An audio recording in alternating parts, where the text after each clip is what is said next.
Hola Light Max, aujourd'hui on se retrouve pour la review de l'épisode 56 de Dragon Ball Super. Mais quel épisode les amis, quel épisode franchement. J'ai jamais eu autant envie de voir la suite depuis le début de la série. Et en plus je suis vraiment content parce que je pense avoir enfin trouvé le lien entre Black et Zamasu. Mais rien de sûr, mais bon, on en reviendra un peu plus tard. On va d'abord parler de la première partie de l'épisode. Alors, on a Goku qui se fait tirer dessus par l'armée, enfin la résistance quoi. Trunks arrive, leur dit que non, ce n'est pas Black, voilà, ils veulent un autographe, tout ça. Ensuite, on va dans un réfugié de sans-abri un petit peu. Les seuls survivants qu'il y avait durant une attaque de Black. Et on voit déjà Yajirobe. Et ça c'est vraiment sympa quoi, c'était le seul survivant durant l'attaque des cyborgs. Et puis on s'aperçoit qu'il est toujours aussi lâche, tout ça. Voilà, ça m'a fait assez marrer ça, et puis c'est sympa. Bon par contre il est pas très beau avec la petite moustache, tout ça. Mais bon, on va dire que c'est la misère, qu'ils ont pas de quoi se raser ni quoi que ce soit, c'est pas grave. Je trouvais la relation entre Mai et Trunks vraiment parfaite quoi, ils se retrouvent vraiment deux amoureux quoi. Et donc ouais franchement j'ai trouvé ça vraiment sympa. Vegeta a été vraiment sympa avec son fils, avec les réfugiés entre guillemets. Il leur a donné de la bouffe, bon ça venait de Bulma, mais il leur a quand même donné de la bouffe. Et puis il est sympa avec Trunks justement. Il lui dit vraiment qu'il faut vraiment pas qu'il prenne de risques ni quoi que ce soit.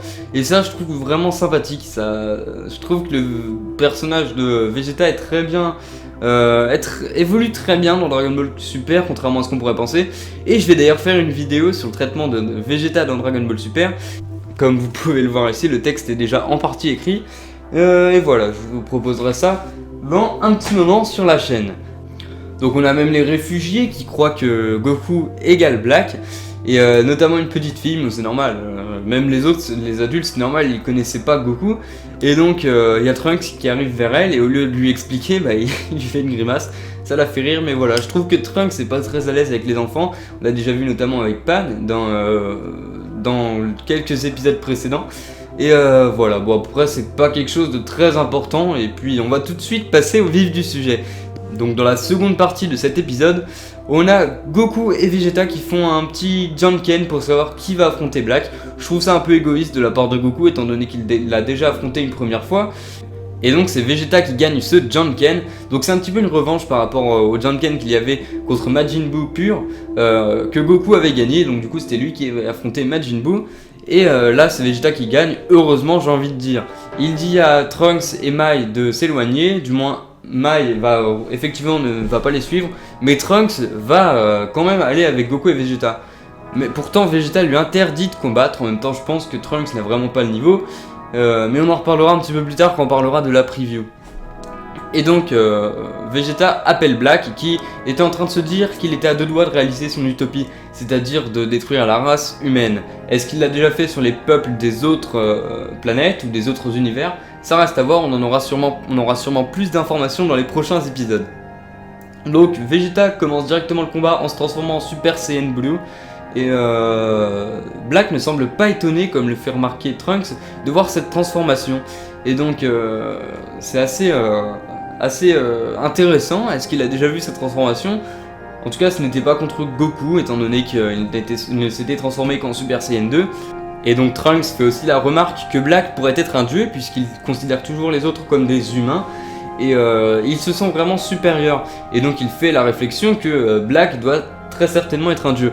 Goku confirme, étant donné qu'il n'est pas très intelligent. Même s'il a un talent pour le combat, il est un peu naïf, donc bref, Trunks pourrait lui dire presque tout et n'importe quoi, il le croirait, mais enfin je sais pas. Le traitement de Goku est si particulier dans Dragon Ball Super qu'on ne sait pas vraiment, on peut pas vraiment se fier à Goku pour juger les choses.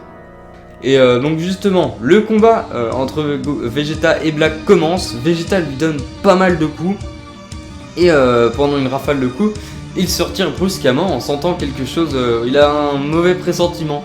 Et donc Black... j'ai adoré cette scène, pose son pied, il se pose, il marche, il s'essuie vaguement, et là il fonce sur Vegeta, lui donner un énorme coup de pied, qui est au sol en un coup au final. Donc c'est après ça que Black décide de se transformer en Super Saiyan rosé, et donc ça c'est vraiment classe, la transformation s'est faite assez rapidement, mais c'est vraiment classe, et trouve ça juste génial, il est tellement classe quand il fait ça, c'est juste magnifique. Donc Black traite Vegeta d'entrée, de simple en truc, c'est juste une petite introduction au vrai combat. Vegeta monte directement, Black va vouloir lui mettre un coup, mais celui-ci va le contrer et va lui mettre plusieurs coups ensuite. Et Vegeta va vouloir mettre un énorme coup après et Black va utiliser une technique juste géniale. Il va transformer son aura en sorte de lame, en sorte d'épée et transpercer le ventre de Vegeta. Ça, je trouvais ça juste génial. Vegeta a craché du sang, on avait enfin du sang dans Dragon Ball. C'était vraiment génial, donc du coup Vegeta était KO. D'un seul coup, on pourrait presque dire qu'il s'est fait one shot au final. Et il a traité, Black a traité Vegeta d'apéritif, donc c'est encore plus réducteur qu'une entrée. Et cette scène était juste énorme. Et donc on a Black qui se bat avec une certaine manière, vraiment avec une façon de se battre de dieu. Donc comme le fait Zamasu qui se bat seulement comme ça, avec des coups comme ça, Whis fait exactement la même chose. Et c'est vraiment très intéressant et je trouve que cette façon de combattre est juste stylée. Cette technique de se servir de son aura en sorte de lame, je trouve que c'est vraiment très intéressant. Je sais pas si ça a déjà été fait dans Dragon Ball, il me semble pas, mais j'ai trouvé ça vraiment énorme. Et donc Goku prend le relais et Trunks dit qu'il se bat à égalité avec Black. Et pourtant Vegeta qui est au sol, qui ne regarde même pas le ciel, qui est sur le ventre, dit que non, pas du tout. Et donc il sait que Goku va en chier lui aussi. Et on comprend tout de suite que nos guerriers sont vraiment dans la merde. Et au moment où Black va faire un Kamehameha à Goku, donc Goku est d'ailleurs assez étonné qu'il maîtrise le Kamehameha, un être arrive et il lui dit ça suffit cet égoïsme, tu m'avais dit que tu me laisserais Goku. Et là Zamasu arrive dans une lumière divine et franchement cette entrée est juste classe à la toute fin de l'épisode et j'ai trouvé ça vraiment badass.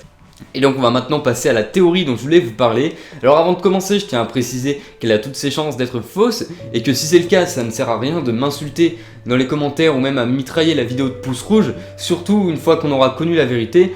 Mais je préfère que vous nous donniez votre avis dans les commentaires, c'est bien plus constructif et bien plus intéressant.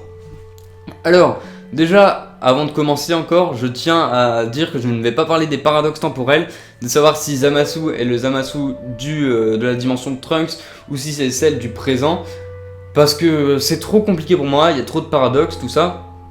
Mais ce qui est sûr, c'est que l'élément clé, l'élément perturbateur de cet arc est pour moi la rencontre entre Zamasu et Goku. Bref, dans l'épisode 55, soit l'épisode précédent, Gowasu dit à Zamasu que la justice est distinguée entre le bien et le mal, que le monde n'est pas tout noir ou blanc. Et je pense que Zamasu a très bien compris cela et que ce n'était pas une phrase anodine comme je le pensais la semaine dernière, mais que Zamasu s'est débarrassé de Gowasu. Il s'est ensuite emparé de ses deux potas-là. On a appris précédemment que lorsqu'un Kaioshin mourait, le dieu de la destruction mourait également. Donc si Zamasu tue Gowasu, le dieu de la destruction de l'univers 10 est mort. Et on peut très bien imaginer que Zamasu a totalement créé Black. Je pense que ça peut être intéressant que ce soit lui qui l'ait vraiment façonné, créé, parce que déjà les Kaioshin sont les dieux de la création, faut pas l'oublier. Donc je pense qu'ils peuvent potentiellement créer des êtres humains, même si là le mot humain est mal choisi, étant donné que c'est un dieu. Et donc supposons que Zamasu ait créé Black. Black aurait très bien pu prendre le rôle de dieu de la destruction de l'univers 10, pendant que Zamasu devient le Kaioshin de l'univers 10. Et ce qui me fait penser ça, c'est que justement, si Zamasu a tué Gowasu, il a récupéré les deux potas-là, donc Zamasu en a mis une à son oreille gauche, et Black a aussi une potala à l'oreille gauche. Ça ne vous rappelle pas quelque chose quand par exemple Gowasu et Zamasu étaient allés dans le futur? Voilà, donc on peut notamment imaginer que si Black ou Zamasu venaient à changer sa potala d'oreille, les deux fusionneraient pour créer l'être parfait. Et donc d'un côté on aurait le dieu de la destruction Black qui symbolise le mal entre guillemets, et Zamasu le bien, donc le Kaioshin. Et que pour créer l'être parfait, la justice entre guillemets parfaite, on pourrait fusionner les deux, donc c'est-à-dire en changeant la potala de l'un ou l'autre d'oreille. Et franchement, je trouve que ça pourrait être très intéressant. Je garantis pas que ce soit ça, qui soit la vérité ou quoi que ce soit, mais je trouve que ça pourrait vraiment être intéressant. Après, pourquoi est-ce qu'ils fusionneraient pour l'instant? On n'en sait rien étant donné que pour l'instant, la Z-Team se prend vraiment une raclée. On va maintenant passer à la preview de l'épisode 57 qui sortira la semaine prochaine. Alors cet épisode se nomme déjà l'avènement du dieu immortel et l'autre partie du titre est Zamasu. Alors est-ce que ce dieu immortel est Zamasu? Je pense pas forcément, ça peut tout aussi bien être Black. Parce que quand on dit Zamasu point, c'est comme si la phrase c'était juste Zamasu. Et donc je pense qu'on va simplement obtenir des informations sur Zamasu et donc sur Black. Après, s'il y a un des deux qui est immortel, ça peut vraiment être compliqué. Comment est-ce qu'il a fait ça? Est-ce qu'il a réuni des Super Dragon Ball ou des Dragon Ball ou autre chose? Ça peut vraiment être très compliqué. Et en tout cas, ça peut vraiment être intéressant. Est-ce que quand ils disent immortel, c'est vraiment immortel, ou est-ce que c'est juste une protection, dire qu'il est imbattable ou que il peut échapper à la mort d'une certaine façon? Je sais pas. Est-ce qu'on pourrait l'enfermer notamment quelque part comme on l'avait fait avec le roi démon Piccolo, avec le Mafuba? Bon, c'est une connerie, je dis pas qu'il faut utiliser le Mafuba contre Zamasu ou autre, mais quelque chose du même type. Le sceller dans une potala, Beerus avait bien enfermé le Rokeioshin dans la Z-Sword, probablement pour ne pas qu'il se fasse tuer justement et pour pas qu'il meure. Mais bon, on va pas revenir sur Beerus et les Kaioshin parce qu'il y a sûrement des incohérences. Et donc, dans la preview vidéo, on voit très clairement que Goku continue son combat contre Black. Ce qui est assez surprenant étant donné que Zamasu voulait combattre Goku. Mais bon, on va passer sur ça, soit c'est pas grave. Goku se téléporte derrière Black et Black semble un peu surpris. Est-ce que Goku a obtenu une nouvelle puissance? Est-ce qu'il ne donnait pas tout au début? C'est bien du Goku, mais personnellement je pense qu'il s'est mis à fond dès le début. Ce que j'attends surtout c'est que Vegeta revienne, qu'il guérisse, je sais pas, grâce à un Senzu ou autre chose, et qu'il bénéficie d'un Zenkai Power-Up, donc un Power-Up que l'on a une fois que l'on frôle la mort. C'était surtout présent dans la saga Saiyan et la saga Freezer. Ça avait un petit peu disparu par la suite, mais ça pourrait être très intéressant. Et on voit aussi Trunks combattre Zamasu. On nous dit dans la preview du Weekly Shonen Jump que Trunks a obtenu une nouvelle force vraiment incommensurable. Mais comment est-ce qu'il a fait? Et est-ce que ça va être suffisant contre Zamasu? J'en sais rien. Est-ce que Zamasu a progressé?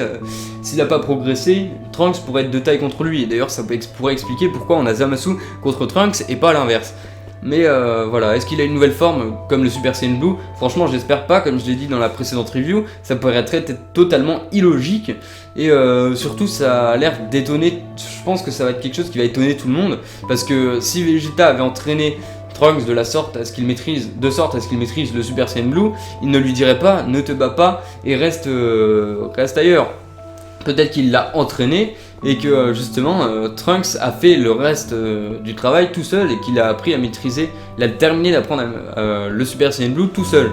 Bon, je trouve ça vraiment incohérent. Mais soit passons, bref, j'ai vraiment hâte de voir cet épisode, j'ai jamais eu autant envie de regarder le prochain épisode. Et voilà, franchement c'est juste génial. Qu'est-ce qu'on va nous réserver? Franchement j'en sais rien. Et là, plus que dans les autres pour les autres reviews, je vous invite à me donner vos avis en commentaire. Et puis surtout à partager cette vidéo parce que ça fera plus de clics sur cette vidéo et forcément plus d'avis sur cette vidéo, plus de commentaires, de théories, tout ça. Et franchement ça pourrait juste être énorme. Je vous invite aussi à aller sur différents forums comme le forum Dragon Ball Xenoverse 2 de jeuxvideo.com qui parle assez fréquemment de Dragon Ball Super, ou le forum de dbz.com. Voilà, c'est un petit peu tout ce que j'avais à dire pour cette review. On se dit à la prochaine pour une nouvelle vidéo. The Tomato Collier.